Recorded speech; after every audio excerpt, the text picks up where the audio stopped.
Head coach Kirk Ferentz and the Iowa Hawkeyes on the road in Columbus, Ohio, Saturday afternoon to take on Braxton Miller, Urban Meyer, and the nation's fourth-ranked Ohio State Buckeyes in a cold and rainy Ohio stadium, but it was the visitors coming out of the gate blazing.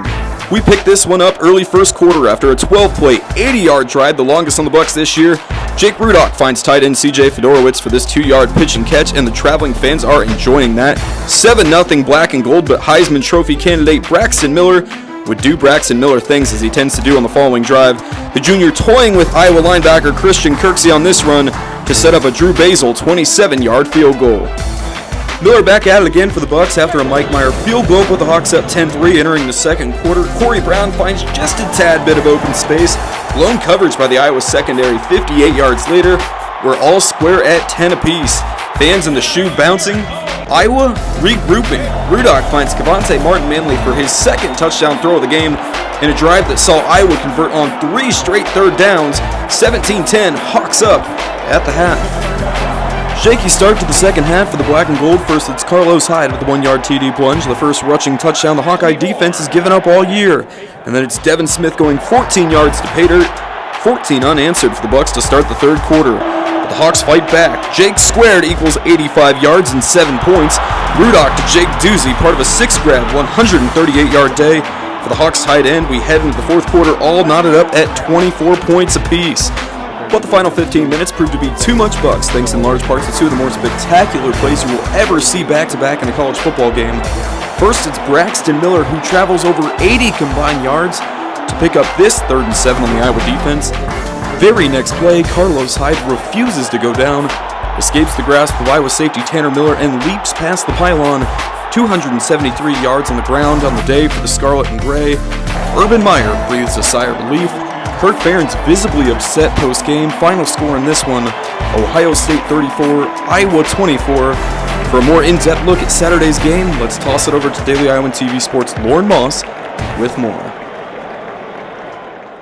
It was a tale of two halves Saturday afternoon in Columbus, Ohio, with a lot expected of Urban Meyer's Ohio State Buckeyes looking to add to the nation's longest winning streak.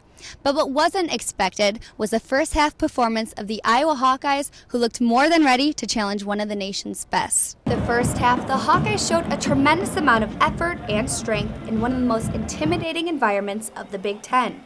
Iowa came out making a statement by scoring the first touchdown of the game. The environment of the Horseshoe Stadium took to a new level when Ohio State's top cornerback, Bradley Robbie, was ejected for targeting after his helmet-to-helmet hit with Iowa's tight end, C.J. Fedorowicz, in the end of the first half. Halftime left the Hawks in the lead 17-10, but as expected, the Buckeyes came out second half with the proper adjustments needed to be on top. And their defense did a good job, and also their offense. They burned a lot of clock in that second half and kept us off the field, but it's kind of how it happens sometimes.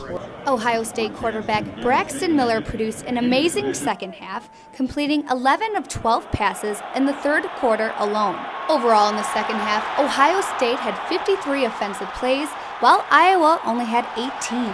You don't get prizes for, playing a good first half or any of that stuff. You gotta play the full 60 minutes. The last time the Hawkeyes won at Ohio State University's 100,000-plus seating stadium was back in 1991.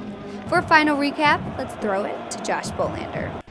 For 45 minutes, Kirk Ferentz's Iowa Hawkeyes were able to hang with one of the nation's elite. But there are no moral victories in the Big Ten Conference, and the Hawks come back to Iowa City sitting at 1-2 in the Legends Division, with one of the conference's toughest schedules yet to play. That stretch of games begins next week in Iowa City, with the Hawks welcoming in Pat Fitzgerald's Northwestern Wildcats, who are coming off 2 Big Ten losses of their own. Wrapping up Iowa's 34-24 loss in Columbus, Ohio, in Ohio Stadium, I'm Josh Bolander, Daily Iowan TV Sports.